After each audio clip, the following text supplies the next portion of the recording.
Phone tapping కేసులో BRS MLA Harish రావుకు సుప్రీంకోర్టులో ఊరట లభించింది. తెలంగాణ ప్రభుత్వం దాఖలు చేసిన పిటిషన్ను డిస్మిస్ చేసింది.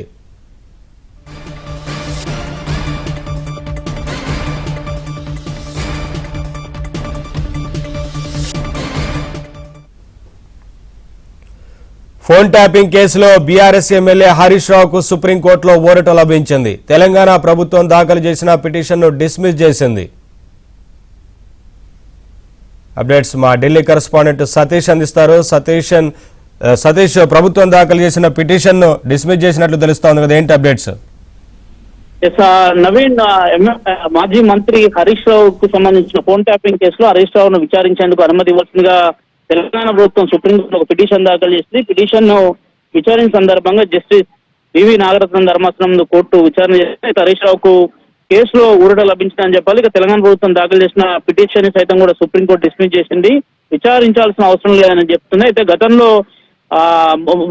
గతంలో చక్రధర్ గౌడ్ అనే రియల్ ఎస్టేట్ వ్యాపారి యొక్క ఫోన్ ను నాటి సందర్భంలో హరీష్ రావు రాధాకిషన్ రావుతో కలిసి ఫోన్ ట్యాపింగ్ చేయించారనే ఆరోపణ నేపథ్యంలో ఆయనపై గతంలో బంజారాహిల్స్ పోలీస్ స్టేషన్ లో కేసు నమోదైంది. ఆ కేసు సందర్భంలో ఆయనపై ఎఫ్ఐఆర్ నమోదు చేస్తే ఆ ఎఫ్ఐఆర్ ను కొట్టివేయాల్సిందిగా నాటి సందర్భంలో హరీష్ రావు హైకోర్టును ఆశ్రయించడం జరిగింది. అయితే పిటిషన్ లో విచారించిన అనంతరం కూడా హైకోర్టు హరీష్ రావు దాఖలు చేసిన హరీష్ రావుకు అనుకూలంగా చక్రధర్ గౌడ్ ఏదైతే క్వాష్ పిటిషన్ వేస్తే ఆ క్వాష్ పిటిషన్ సైతం కూడా కొట్టివేస్తూ హరీష్ రావుకు ఆ సందర్భంలో తెలంగాణ హైకోర్టు ఊరటించిన నేపథ్యం తెలంగాణ హైకోర్టు ఇచ్చిన తీర్పును సుప్రీంకోర్టులో ప్రభుత్వం ఈరోజు తాజాగా పిటిషన్ దాఖలు చేయడం జరిగింది.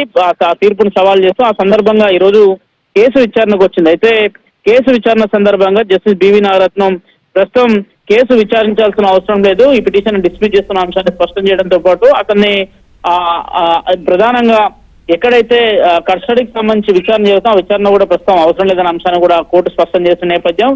అయితే తెలంగాణ ప్రభుత్వం తరఫున సీనియర్ న్యాయవాది సిద్ధార్థ లూత్రా కేసును వాదనలు వినిపించడం జరిగింది. అయితే కేసులో మాత్రం గతంలో ఏదైతే హైకోర్టు హరీష్ రావుకు సానుకూలంగా ఇచ్చిందో అదే జడ్జిమెంట్ కు సంబంధించి సుప్రీంకోర్టు కూడా కట్టుబడినట్టు కూడా చాలా స్పష్టంగా చెప్పడం జరిగింది. ఈ కేసులో కొంత హరీష్ రావుకి అయితే ఊరట లభించిందని చెప్పాల్సి ఉంటుంది. ఒకవేళ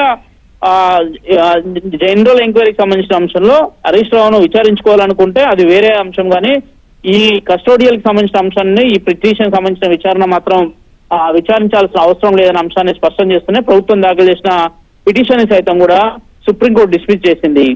నవీన్, ఏ అంశాలను ప్రధానంగా అందులో పొందుపరిచారు పిటిషన్ లో? తెలంగాణ ప్రభుత్వం నుంచి దాఖలు చేసిన పిటిషన్ లో ఈ సందర్భంగా కోర్టు ఏం వ్యాఖ్యానించింది Satish?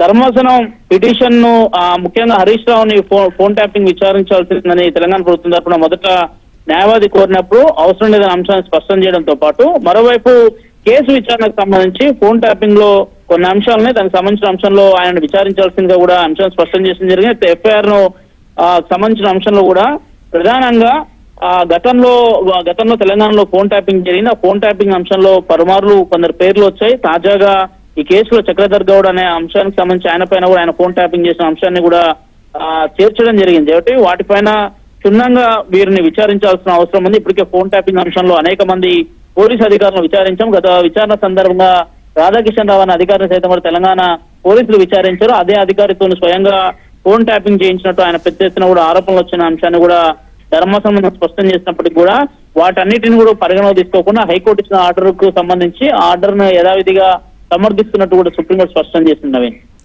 Thank you Satish, thanks for the updates.